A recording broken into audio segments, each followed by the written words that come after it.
Welcome back to the Hood Table to all my hoodies one more again. This is your girl Tanya with the Hood Table, bringing you an update on a recent breaking news story here in my hometown of Omaha, Nebraska. A story that I have spoke about several times before in this past week, and a story that you probably seen even wherever you are, because this is a national story now, probably a worldwide story now.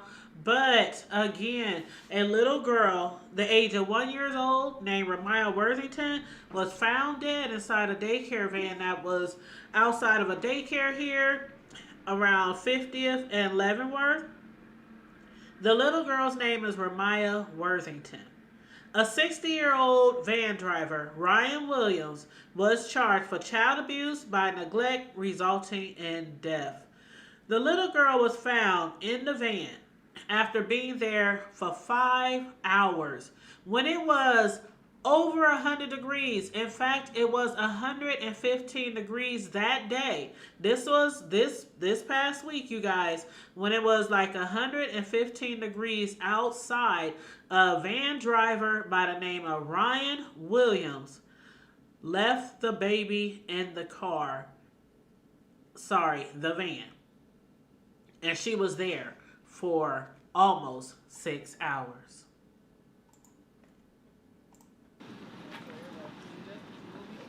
Everybody was home with their baby. Oh, daycare shut down. I just My baby didn't come home. The whole daycare need to be shut down. My baby did not come home. Her siblings did. She didn't. How did y'all forget her? Y'all picked all of them up, took them off the van. How did y'all forget my baby? Again, just say her name.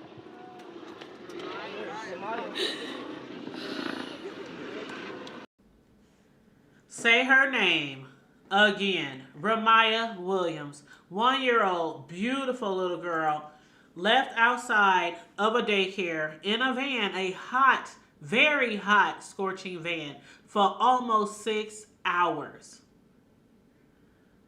This is so sad. The daycare where this happened, or childcare where this happened, is near 50th and Leavenworth Street, right here in Omaha, Nebraska.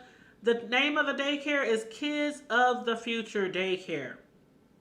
Now, as we know so far, the man, Ryan Williams, was arrested, but he was also released out on bond, just released out on bond with $50,000 bail. Now, according to authorities, I'm just reading this from a news station. According to authorities, they found out that inspectors have been to that particular child care at least 7 times. They had 7 unannounced inspections at the daycare over the past 5 years. But the Department of DHS says that's very common, or that's not, uncommon. But they also found out that the daycare owner couldn't provide current proof of child care liability insurance in May this year. And in last December, the state reported violations of infant and toddler care. A document shows an inspector couldn't find information in writing about specific center staff assigned to all infants. And again, investigators arrested the van driver, 62-year-old Ryan Williams, for child abuse by neglect resulting in deaths. And the authorities said, again, Ramaya was left in the van for about 5 to 6 hours. According to court documents, her body temperature was 109 degrees. The daycare has been shut down. I don't know for how long, but some people feel like the daycare should have been shut down a while ago. As a matter of fact, here's a picture of Ryan Williams. And there again is the beautiful little 1-year-old girl. Her name is Ramaya Worthington. Say her name. There are people protesting in our city of Omaha, Nebraska, who wants that daycare, that child care, to remain closed for good. Will that happen? I am not sure, but I definitely will keep you guys updated on this story. Now, one of our community activists, I won't say his name, but he believes that, again, like, a lot of us, that the daycare probably should have been shut down in the past. Now, as far as accountability, number one, he says DHSS DHHS, repeated violations that weren't followed up on. They said it's against the law to not submit fingerprints. There was no liability insurance on the children as of May. That was number 2. Number 3, those violations alone should have been enough to close or suspend operations at the center. So one of our activists believes DHHS is also liable because of the repeated violations that weren't followed up on. The owner, Mrs. Wesson of the daycare, has yet to provide a statement. Has yet to provide a statement. And she provides and bills for transportation service. So, was the center understaffed that day?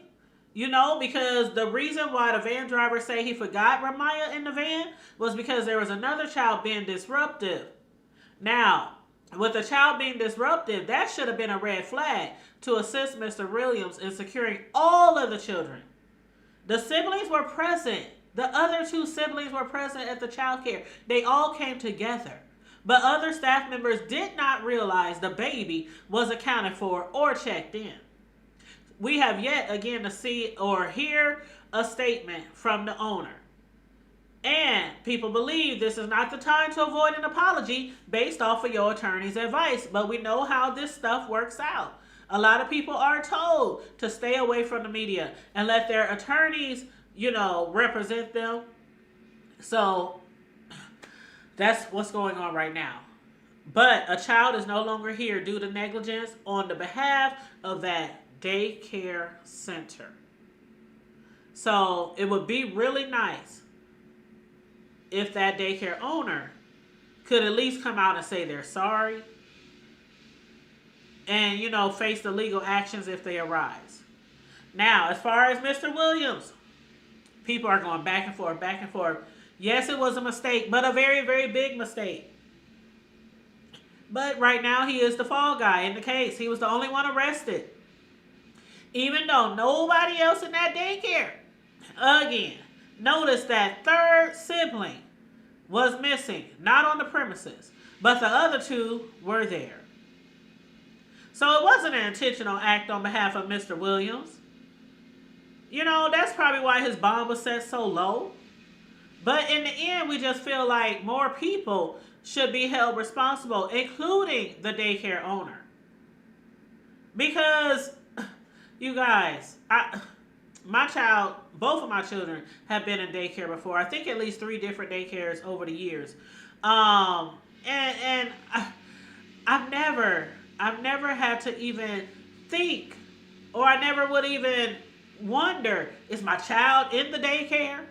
Is they in the van? Is they in a daycare car? That type of thing never crossed my mind. But again, every year we hear about this. We hear about children being left in vehicles, not just daycares, but people like parents and caregivers forgetting grandparents, forgetting their children, in a van or in a vehicle. So it doesn't just happen to daycares. But one death like that, the suffering, 5 to 6 hours, when it's 115 degrees outside, man, I'm miserable walking from my car to the grocery store. And it has been like 115 for like the last week here in Omaha. And I know it's been hot everywhere else too. But I'm just saying, it has been really hot here in Omaha. And I just cannot imagine, as a grown-up, being left in a car for 5 to 6. Man, just horrible. Just horrible, you guys. And next, you guys, I'm going to play a video which will help us, all of us, even the ones who think they might not ever have to transfer children or transport children from one place to another. I'm going to show this video. It's called How You Can Work to Prevent Child Hot Car Deaths this back to school season. And again, you guys, please make sure you like and share the video and subscribe to the Hood Table if you are new here. Please and thank you very much. A 1-year-old girl died after being left in a hot daycare vehicle in Omaha, Nebraska early this week. And this is at least the 19th child to die in a hot car nationwide this year. Amber Rollins, Director of Kids and Car Safety, is joining us to talk about preventing these kinds of unfathomable tragedies. Amber, thank you once again for joining us. Yeah, thank you for having me. It is hot this week in many areas, but it doesn't have to be that hot outside for conditions to become deadly in a vehicle. So with back to school time and the autumn season ahead of us, can you talk about how that can lead to tragedy for parents rushing to get kids to school and daycares? Well, you're absolutely right, because a vehicle is a greenhouse. It's essentially an oven, and it heats up very quickly. And we see a increase in the number of hot car tragedies where children are unknowingly left behind anytime we have a big change in routine. That's one of the number one contributing factors. And so as families go back to school and they're shifting their routines, their drop-off routines in the morning, we want everybody to be extra vigilant and make sure that you're putting into place some safe habits and routines so that your child is not inadvertently left behind. We have learned from you that sometimes tragedy can strike even with air temperatures in the 70s. Yeah, we have actually documented cases of children dying in hot cars on days where it was in the 60s outside. And the reason for that is that greenhouse effect. About the first 10 minutes is when the majority of the increase in temperature happens, as soon as that vehicle is closed up. And when you combine that with the fact that a child's body temperature rises 3 to 5 times faster than an adult, you have a recipe, for disaster in a very short amount of time. So that's something that we all need to keep in mind through the autumn season. It may be October. Keep this in mind. So what can people do to make sure this never happens to them? Well, we want people to follow our look before you lock safety checklist. So one thing that you can get in the habit of doing is every single time you leave your vehicle, open that back door, check the back seat, make sure nobody is left behind.